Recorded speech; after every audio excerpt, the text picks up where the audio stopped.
Salam moderasi, Om Swastiastu, Assalamualaikum warahmatullahi wabarakatuh, salam nama budaya, salam kebajikan untuk kita semua. Indonesia memiliki banyak kebudayaan, salah satunya yaitu budaya yang beragam. Selain budaya yang beragam, Indonesia juga memiliki yaitu terdiri dari ras, suku, dan agama yang berbeda. Salah satunya yaitu di dalam kebudayaan ataupun agama yang berbeda, kita di Indonesia juga memiliki keyakinan ataupun agama yang berbeda-beda yang dianut oleh Indonesia. Nah, pada hari ini kita sudah memiliki yaitu dua narasumber dalam edisi Ngurte Pagi. Yang pertama yaitu ada Bapak Ismail Simanung Khalid selaku penyuluh agama Kristen, serta Bapak Ida Bagus Teguh Piatnyanus selaku penyuluh agama Hindu. Nah, edisi kali ini kita akan membahas ajaran cinta kasih yang ada pada agama Hindu dan juga agama Kristen.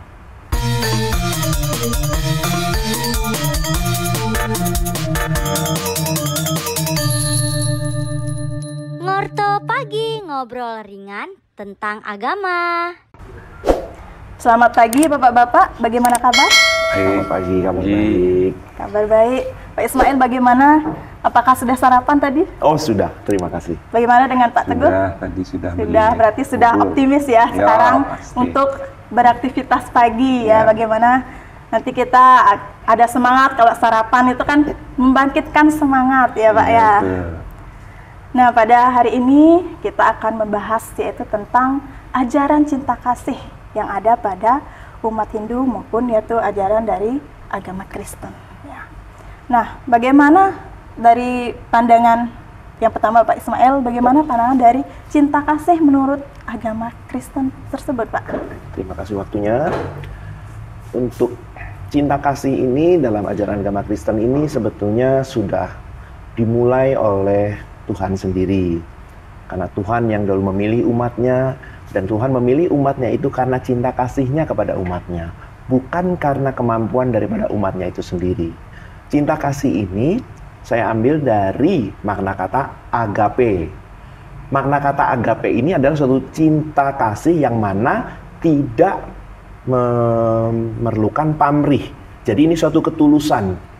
Nah, cinta agape inilah yang mana diberikan oleh Tuhan sendiri kepada manusia untuk boleh diterima oleh manusia, di mana Tuhan sendiri memberikan jalan keselamatan melalui cinta kasihnya yang namanya agape ini.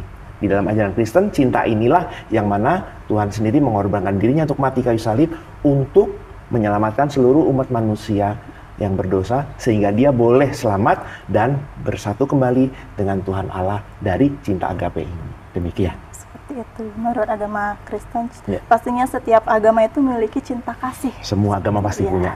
Selanjutnya dari pandangan dari Bapak Teguh, bagaimana tentang cinta kasih di dalam agama Hindu? Baik, dalam agama Hindu tentunya tidak jauh berbeda ya mengenai cinta kasih. Terlebih agama Hindu itu universal sifat cinta kasihnya. Kalau bisa dibilang sifatnya vertikal dan horizontal. Kenapa seperti itu? Jadi pertama, Hindu menjalankan cinta kasihnya tidak hanya kepada manusia, tetapi bagaimana dia membina cinta kasihnya terhadap Tuhan yang sering disebut dengan bakti. Kemudian bagaimana antar sesamanya atau sesama ciptaan Tuhan manusianya. Kemudian ada juga bagaimana menerapkan cinta kasih ditujukan kepada lingkungan sekitar.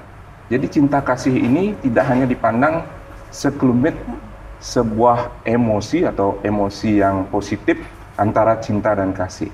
Ya, perlu diketahui juga bahwasanya pemahaman cinta dan kasih itu ada sedikit perbedaan. Memang persamaannya sama-sama merupakan sebuah ungkapan atau emosi positif. Tetapi sebenarnya cinta itu ibarat seperti angin, kasih adalah udara. Angin ini dia bergerak atau dia akan bergerak akibat adanya udara ini. Atau dalam kata lain, cinta ini adalah sebuah objek, sementara yang menghidupkan cinta ini adalah kasih itu sendiri. Jadi niscaya di dalam proses cinta kasih, kasihlah yang menjadi sumber utama dalam hal ini. Kita mengenal namanya Triparate, asih, punya, bakti. Kenapa asih yang menjadi dasarnya? Itulah sumbernya.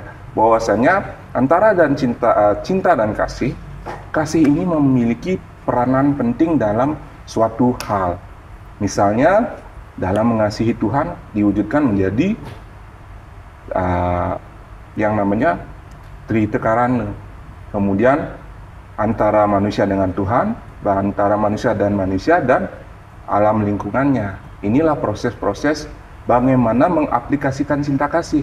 Yang sumber dasarnya tentu dalam hal ini adalah bagaimana peranan pengisi hati dalam proses berkeyakinan itu. Itu sih menurut dari mungkin sekedar pemahaman, mungkin siapa tahu nanti Pak Ismail juga memiliki rujukan yang sama mengarahkan bagaimana cinta kasih itu sebenarnya memiliki role yang sama, yaitu tujuan untuk keberlangsungan kita bersama. Teman-teman. Jadi dari dua agama Hindu dan agama Kristen, pastinya setiap agama itu mengajarkan cinta kasih. Ya, betul. Jadi dari pandangan Hindu bahwa cinta kasih itu tidak hanya sesama saja, pasti adanya dengan Tuhan, karena kita sifatnya vertikal dan horizontal. Antara manusia kita menjalin cinta kasih, antara Tuhan juga kita pastinya ada cinta kasih. Nah, untuk pertanyaan yang kedua nih Pak, ajaran atau ayat apakah yang mengajarkan cinta kasih? Dimulai dari Pak Ismail, silakan Pak. Baik, ada beberapa ayat yang saya ambil mengenai cinta kasih ini, yang mana bahwa ayat ini memang benar-benar menjadi suatu pedoman bagi kita dalam seperti tadi dijelaskan bahwa bagaimana menerapkannya. Jadi ini ada pedomannya. Pedoman ini yang kita terapkan sehingga kita ini dalam bertindak, dalam mengasihi itu benar-benar memiliki suatu dasar, tetapi dasar ini tetap dikembalikan tadi seperti Tuhan bagaimana dengan tulus kita mengasihi orang. Nah, ayatnya ini yang salah satunya adalah bahwa diambil dari kitab Ulangan 7 ayat 9, bahwa sebab itu haruslah kau ketahui bahwa Tuhan Allahmu dialah Allah yang setia, yang memegang perjanjian dan kasih, setianya terhadap orang yang kasih kepadanya dan berpegang kepada perintahnya sampai kepada beribu-ribu keturunan. Jadi dari sini begitu menguatkan juga ya. Kan tadi karena hubungannya vertikal dan horizontal. Arti kata kalau Tuhan mengasihi kita dan kita sudah menerima kasihnya itu jangan kita pegang, harus disebarkan, kita bagi kepada orang juga. Dan itu yang kita lakukan. Nah, dengan demikian orang akan merasakan kasih daripada Tuhan itu sendiri, bukan kita. Jadi kita nggak eksklusif, saya yang sudah dipilih Tuhan, saya tidak. Tetapi ini kita bagikan kepada semua, sehingga kita benar-benar bersama-sama dalam keberlangsungan hidup kita. Apalagi kita di sini hidup berbagai macam karakter kan, nah seperti itu. Nah itu ya ayat yang pertama. Dan yang kedua ini sudah pernah disampaikan oleh Bapak Menteri Agama kita ya, yang mengambil dari Ulangan 6 ayat 5. Di sini dikatakan bahwa kasihilah Tuhan Allahmu dengan segenap hatimu dan segenap jiwamu dan dengan segenap kekuatanmu.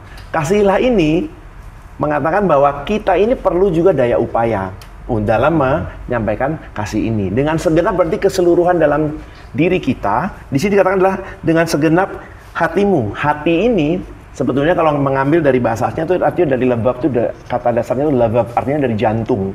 Kenapa dari jantung? Karena jantung inilah yang menyebarkan ke seluruh tubuh kita. Dari sini dia pusatnya. Jadi hidup kita ini harus benar-benar dicurahkan dalam mengasihi Tuhan. Itu dia, segenap. Jadi apa yang ada dalam diri kita, apa yang punya dalam diri kita. Dan dengan segenap jiwamu. Jiwa, kita ini memiliki jiwa. Jiwa itu kalau dalam dunia psikologi, itu adalah tempat di mana ide atau gagasan ada. Munculnya gagasan. Ya, kalau boleh ngambil dari kata bahasa Inggris, dari kata mind. Jadi adanya ide, gagasan. Jadi gagasan kita ini hanya kita munculkan untuk bagaimana mengasihi Allah kita itu sendiri. Seperti itu. Jadi semuanya. Kita kan negara yang berjuang dengan jiwa dan raga kan. Nah, seperti itu dia. Kemudian di sini dikatakan dan dengan segenap kekuatanmu. Kekuatanmu ini berarti apa? Daya yang kita punya, kemampuan yang kita punya. Seperti itu. Ya, entah itu dari sisi intelektual, mungkin dari sisi materi kita, Tetapi dari sini semuanya itu diserahkan kepada Tuhan hanya untuk bagaimana bahwa mengasihi Tuhan itu kita benar-benar sungguh-sungguh mengasihi Tuhan sehingga Tuhan sendiri dapat memahami ketaatan kita dan ketulusan kita dalam mengasihi Tuhan. Ini dia. Tadi sudah dijelaskan, saya kembali tadi dari awal kepada manusia dulu, baru kemudian kepada Tuhan. Dan itu harus kita sebarkan dan kita terapkan sehingga kita ini benar-benar menunjukkan jati diri kita bahwa kita juga orang-orang yang mengasihi Allah dan orang-orang yang mengasihi sesama kita tanpa melihat latar belakangnya, tanpa melihat ragam budayanya, tetapi kasihlah yang kita sebarkan dan kita tanamkan menjadi suatu nyala dan terang kehidupan bagi yang lain. Seperti itu. Ya, jadi dari pandangan agama Kristen dengan ajaran-ajaran yang tertuang di dalam Alkitab. Ya, kitab Kristen seperti itu ya, Ya. Pak. Dan untuk sekarang dari agama Hindu bagaimana, Pak Teguh? Oh, jadi berulang kali saya dengar Ya. ada rujukan yang sama mengenai kasih, yaitu rujukannya hati ya.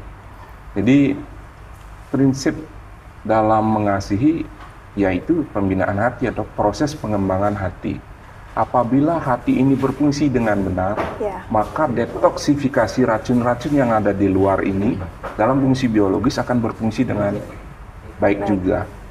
Begitu pula ada daya upaya doktrin-doktrin yang negatif terhadap diri kita, terhadap kepercayaan kita, akan berangsur-angsur membaik apabila hati kita juga baik. Nah, di dalam kitab Bhagavad Gita, terutama di bab 7 sloka 21, Ya. itu ada yang namanya berbunyi berkaitan dengan hati. Apabila isinya sih sebenarnya aku bersemayam di dalam hati setiap orang.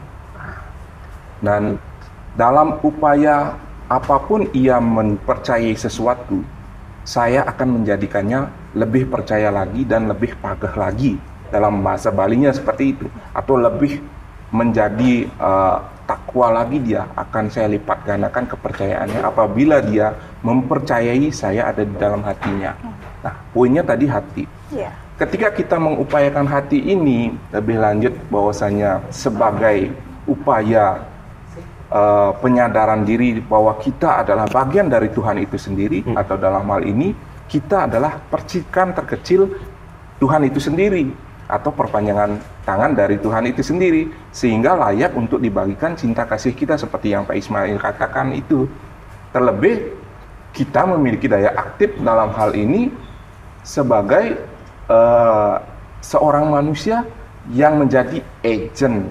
Agent apa? Agent kasih itu sendiri, yang mana manusialah yang memiliki daya upaya untuk mengembangkan hati. Ya. Berbeda dengan tumbuhan dan hewan. Kalau dilihat dari permanenya, bahwasanya manusia memiliki permana, binatang memiliki dui permana, dan tumbuhan memiliki permana. Inilah fungsi manusia. Bagaimana dia bisa menyelamatkan dirinya, bagaimana dia juga bisa menyelamatkan tumbuhan, dan bisa juga menyelamatkan hewan. Kita mengenal namanya upaya penyupatan. Ini proses cinta kasih kita. Memang benar kita korbankan, tetapi dalam upaya mengasihinya agar menjadi makhluk yang lebih baik. Begitu juga tumbuhan, ketika kita fungsikan dia sebagai sarana persembahan, maka proses cinta kasih kita tidak hanya dilihat bahwa itu berhenti setelah dikorbankan saja, tetapi bagaimana proses, ada doa, ada harapan, ada upaya mengasihi dalam gaya upaya doa-doa yang tersirat, bahwasanya tumbuhan ini kita harapkan menjadi makhluk yang lebih baik. Inilah fungsi manusia. Manusia yang memiliki hati seperti yang saya serahkan tadi, dan manusia yang memiliki triguna, satwam, rajas, dan tamas. Kenapa? Satwam ini daya kebijaksanaan. Kemudian rajas ini gerak aktif seperti yang Pak Ismail katakan tadi. Itu sangat percuma sekali apabila kita sebagai umat manusia sudah tahu memiliki sifat rajas itu hanya dipandang sebagai negatif saja. Tetapi lebih daripada itu, rajas sebenarnya adalah upaya gerak aktif manusia untuk mengembangkan apa yang sudah mereka ketahui. Gerak aktif. Iya, gerak aktif. Artinya dalam mungkin dunia pendidikan ini disebut dengan psikomotorik. Ini harus ada upaya-upaya di dalam diri kita. Bagaimana mengembangkan seperti yang Pak Ismail katakan tadi, betul sekali bahwasanya kita juga jangan didiamkan, sudah tahu itu adalah kebaikan. Bagikanlah lewat apa? Lewat cinta kasih, seperti yang disatakan tadi. Mungkin ngomong-ngomong, kopinya boleh diminum Ya, silakan Boleh Pak. ya? Nikmati. Takutnya ini pajak. Ya. Silakan dinikmati Pak, relax. Oh, ada kopinya kok. silakan, Ada Pak. kopinya. Ya. Kopi dulu. Ya, silakan Pak, nikmati.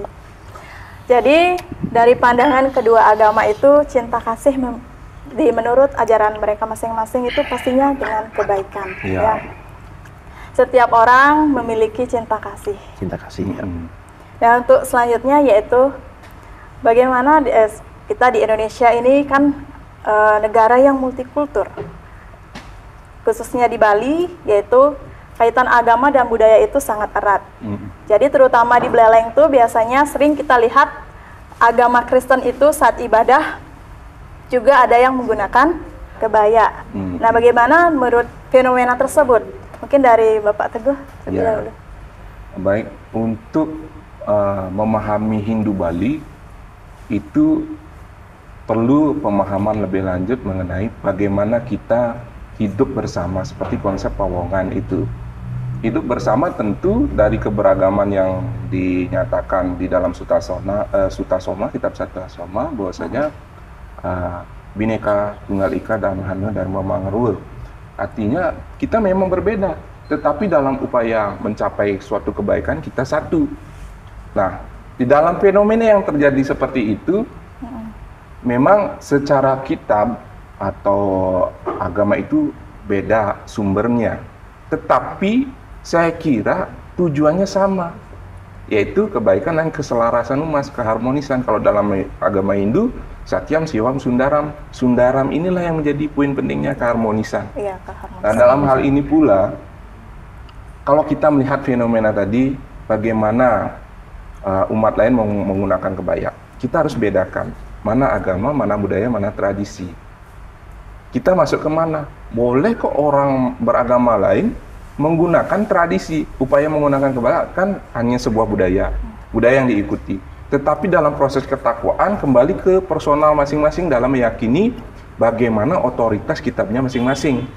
Tidak bisa kita memaksakan Pak Ismail ikut, kalau mau ibadah silakan ke pura, tidak bisa, karena itu mungkin saja bertentangan dengan proses ketakwaannya atau bertentangan dengan otoritas dalam kitab sucinya. Begitu juga dalam kitab Weda, kita paksakan diri untuk melakukan ritual di gereja yang tentunya akan bertolak belakang dengan proses keharmonisan.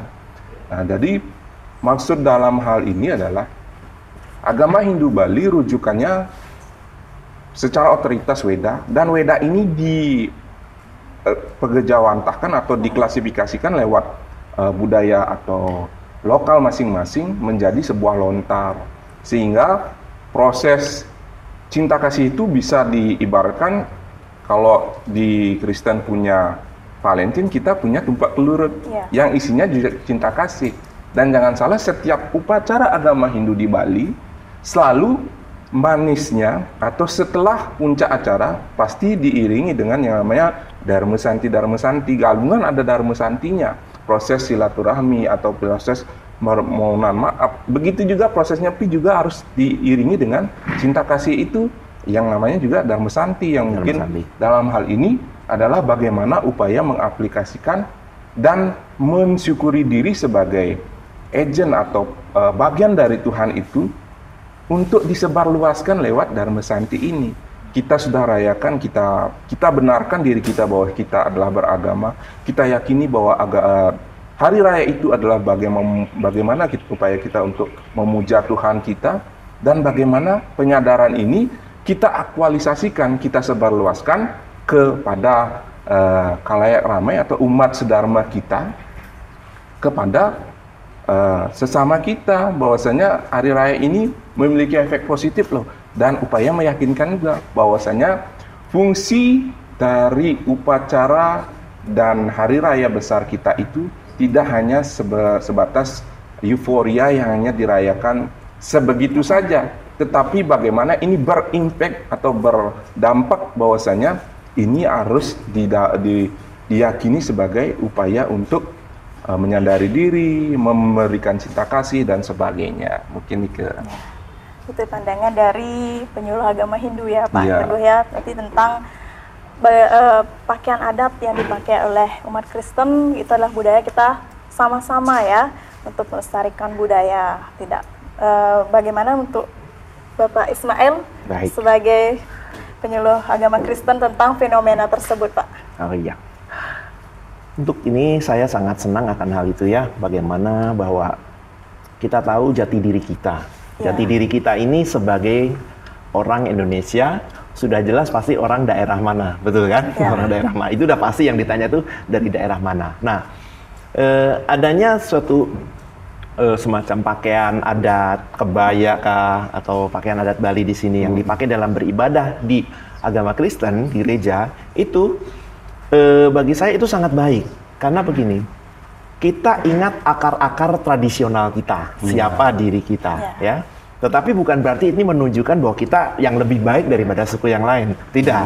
Nah, jadi kalau kita misalnya beribadah dengan menggunakan pakaian adat, justru itu sangat baik, di mana selain tadi sudah disebutkan melestarikan budaya, tetapi untuk menunjukkan dan mengenalkan ini loh Indonesia. Kita di Kabupaten Buleleng, ini loh Kabupaten Buleleng, seperti itu. Ini dia. Nah, jadi kalau kita ibadah, kembali juga tadi dalam ajaran agamanya yang dari Alkitabnya bagaimana, yang penting adalah personalnya. Hati kita datang untuk ibadah, hati kita datang untuk menyembah Tuhan, memuji nama Tuhan, menerima firman Tuhan, dan dari situ kita paham betul bahwa esensi atau substansi, maksud saya, substansi daripada kita ke gereja atau beribadah adalah untuk melayani Tuhan, menyembah Tuhan, dan memuji Tuhan. Itu yang paling utama sebetulnya. Pakaian, silakan pakai baju apa saja, sebetulnya tidak dipaksakan.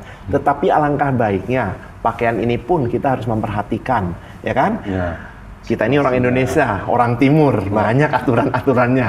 Alangkah baiknya jika pakaian itu memang pakaian yang memang pantas, sopan. Pakaian itu kan, ya bukan berarti harus mahal, bukan berarti harus bermerek, bukan. Karena memang Tuhan melihat hati kan. Nah, dari sini dengan kita menggunakan pakaian adat itu sangat baik bagi saya dan sangat mendukung. Baik itu pakai kebaya, baju adat Bali, integritas kita sebagai warga negara Indonesia yang mana sudah disebutkan tadi sebagai Bhinneka Tunggal Ika dan kita ini negara Pancasila, itu sangat baik untuk bisa digalakkan atau bisa dibuat reguler, tapi tidak paksaan, ya kan? Karena maksudnya di sini supaya kita juga mengenalkan ke generasi muda. Mungkin mereka sebulan sekali ibadahnya pakai kebaya mungkin kan, atau pakai baju adat Bali atau baju adat daerah tertentu. Karena ada juga yang dari suku luar Bali, mereka boleh memakai baju adat daerahnya sendiri untuk beribadah. Itu bagi saya sangat baik. Jadi di sini inilah kita. Cinta kasih kita kepada Tuhan, kita juga wujudkan dalam ibadah kita di gereja, kita wujudkan dalam identitas kita, ya kan? Dan identitas kita begitu juga dalam jati diri kita dengan menunjukkan akar-akar tradisional kita yang begitu kuat dan begitu erat, yang menurut saya sepertinya sekarang sudah mulai terkikis ya, Nah, itu. Tapi bukan berarti kita fanatik, bukan ya, bukan. Tapi kita harus sadar betul bahwa inilah dasar daripada kita. Yang mana orang Indonesia pasti ditanya dari suku mana gitu. Nah, seperti itu. Jadi ini sangat baik bagi saya. Jadi silakan tetap secara personal kita kepada Tuhan kita, secara di luar kita dapat lihat bagaimana identitas kita menunjukkan akar-akar tradisional kita secara berpakaian seperti itu. Terima kasih. Di agama Kristen tidak masalah untuk berpakaian adat mana, tidak Pak ya. Yang penting pakaiannya itu sopan dan bisa gunakan untuk berpakaian sopan, berpakaian yang bersih untuk memuja ataupun melaksanakan ibadah. Betul. Jadi pertanyaan selanjutnya ini Pak, bagaimana pandangan dari kedua agama tentang toleransi? Ya, toleransi apa? Bagaimana pandangan dari agama Hindu dan juga agama Kristen? Mungkin dari Bapak Teguh bisa menanggapi. Baik, jadi menyambung. Sebenarnya ini diskusi yang menarik atau obrolan yang benar-benar menarik ya. Dari apa yang disampaikan Pak Ismail, kita sambung merajut ke toleransi.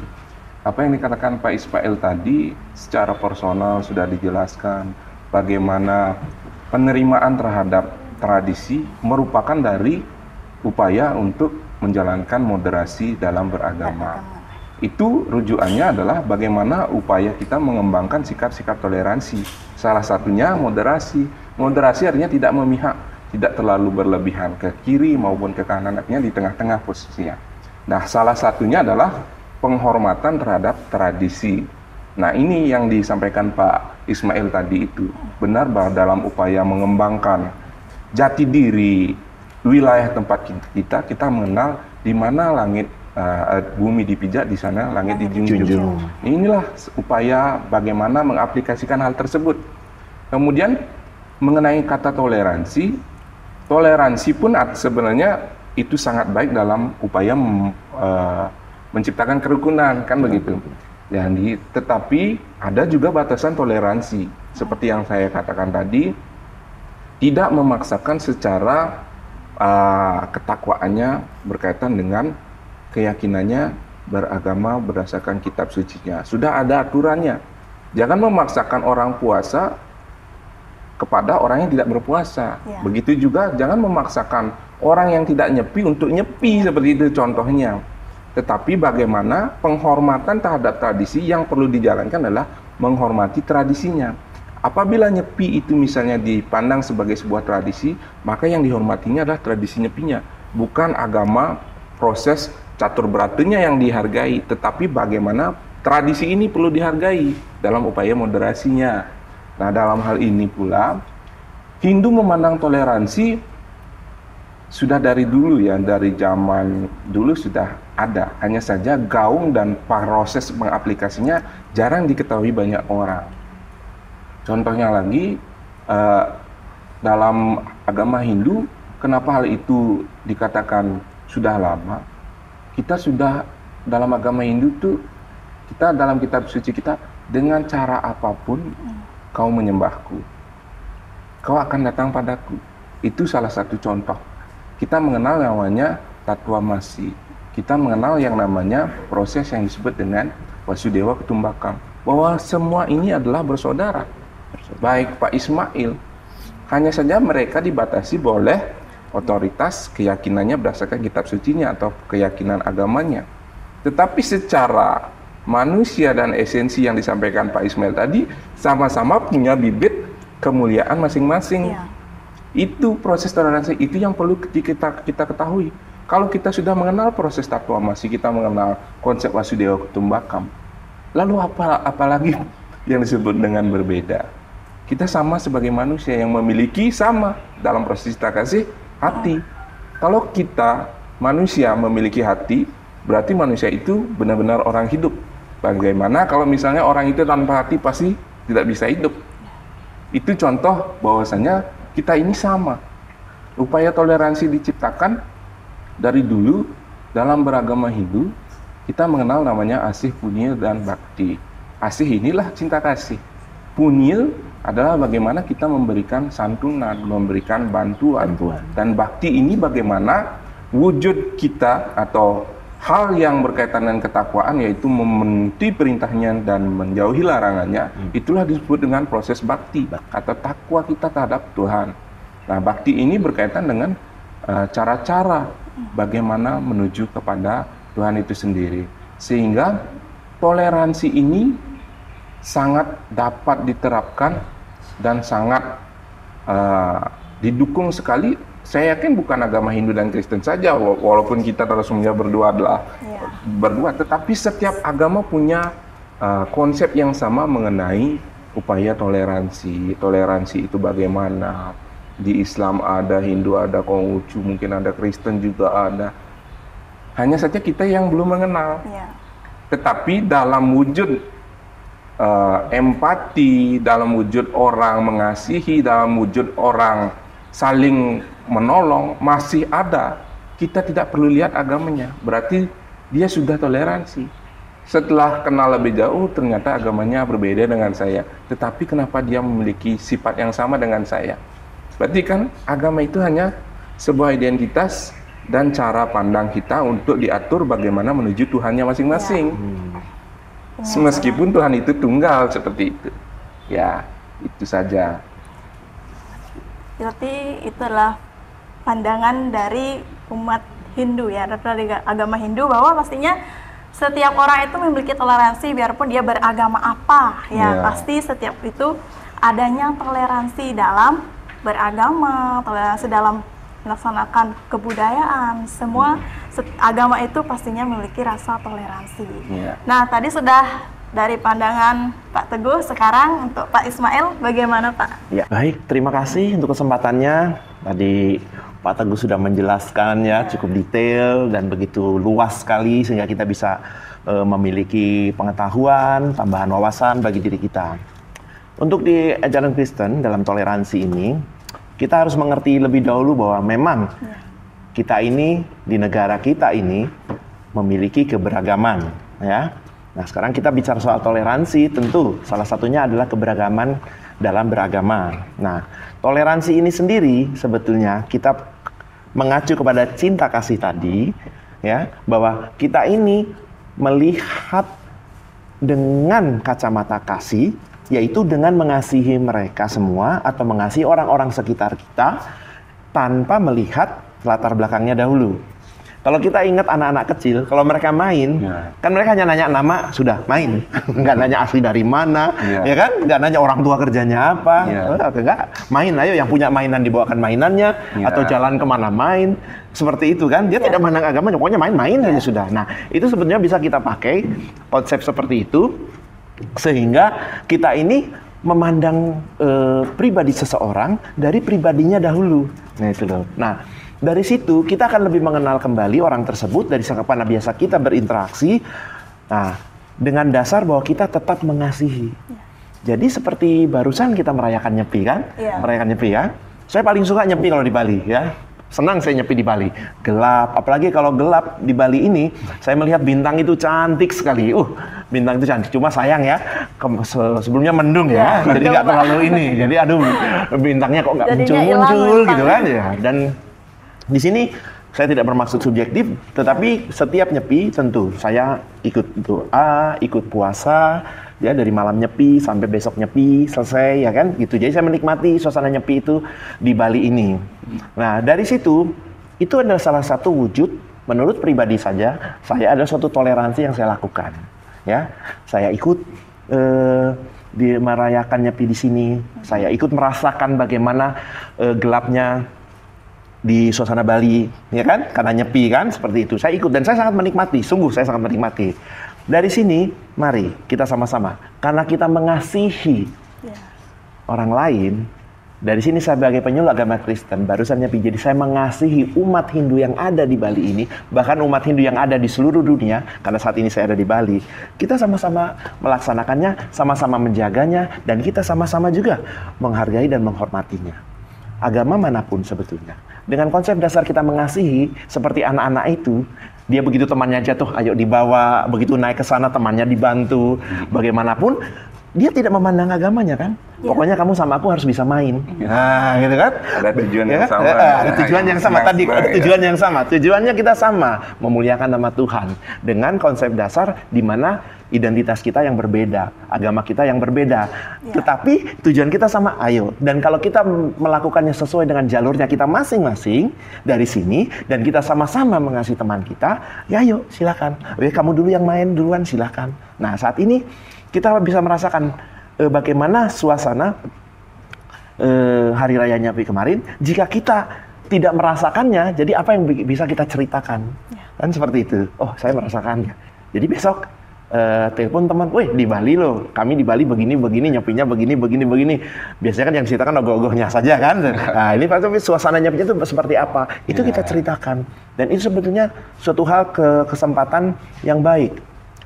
Beberapa tahun yang lalu saya punya teman, dia nelpon saya. Abang, ayo Nyepi di tempat kami, ngumpul yuk di sini katanya.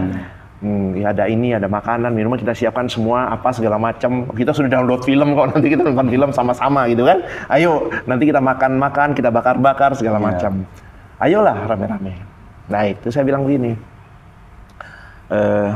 gini ya, saya tidak nyalahkan ide orang untuk merayakan suatu Nyepi bagi kita yang bukan umat yang beragama Hindu. Tapi coba kita rubah sekarang pola seperti itu sekali-sekali. Yuk, Nyepi kita ikut nyepi. Ayo kita ikut puasa. Ya kan? Kita ikut puasa. Setelah itu kita doa. Doanya apa? Ya khusus kita doakan Bali. Pariwisatanya hidup lagi, karena barusan COVID kan ya. Pariwisatanya hidup lagi. Terlebih sekarang bencana alamnya lebih kencang ya kan. Anginnya sudah tidak bisa ditentukan. Hujan tidak bisa diprediksi kan, seperti itu. Yuk kita doakan semuanya. Kepala-kepala pemerintahan yang ada di Pulau Bali ini kita doakan.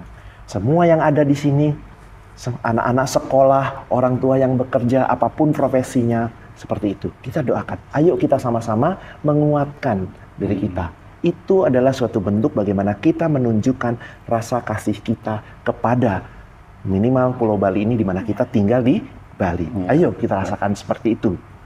Tidak harus yang bagaimana, tidak, yang sederhana saja dah. Yang penting kita doanya itu penting. Puasanya penting. Mau puasanya mau nanti sampai besok siang atau jam 3 sore, boleh gitu. Tetapi di saat masa itu, ayo kita sama-sama. Ayo kita jaga di mana tempat kita berpijak. Seperti itu. Terima kasih. Baik, itu tadi dua pandangan dari kedua agama tentang toleransi. Mungkin sebelum kita tutup Ngurte Pagi hari ini, mungkin bisa memberikan closing statement dari masing-masing kedua narasumber. Untuk yang pertama siapa, Pak?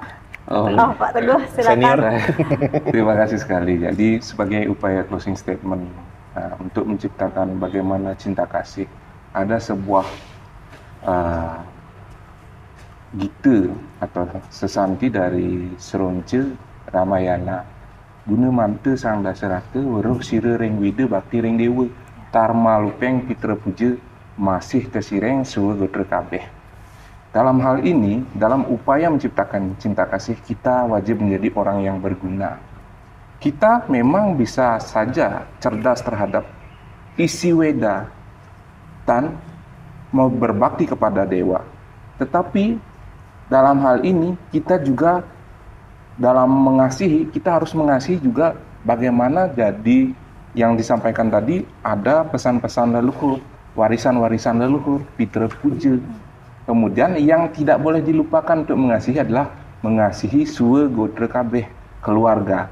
Keluarga itu siapa? Ya semuanya, seluruh Indonesia dan sebagainya. Mungkin itu sebagai upaya closing statement bahwasanya cinta kasih itu wajib dimaknai universal, bukan berdiri sendiri atau secara khusus milik satu orang saja. Ya. Baik, itu closing statement dari Pak Teguh. Untuk Pak Ismail. Dari saya, mari apapun yang kita lakukan, karena kita memang mengasihi. Kita benar-benar mengasihi kepada setiap orang, siapa saja. Kalau kita mengasihi teman kita, saudara kita kan biasa saja. Tetapi bagi orang yang tidak kita kenal, bahkan di ajaran Kristen itu bahkan musuh pun harus dikasihi. Mari, itu saja. Dasarnya kasih yang tulus kepada siapa saja. Apapun caranya kita melayani, apapun caranya kita membantu, lakukan dari diri kita sendiri. Oleh diri kita sendiri untuk orang lain. Terima kasih. Baik, demikian untuk kesimpulannya. Jadi, setiap agama pastinya mengajarkan tentang cinta kasih. Serta toleransi. Maka dari itu, marilah kita sebagai umat beragama agar selalu menjaga toleransi dan moderasi beragama. Demikian Ngurte Pagi, ngobrol ringan tentang agama episode hari ini. Salam moderasi.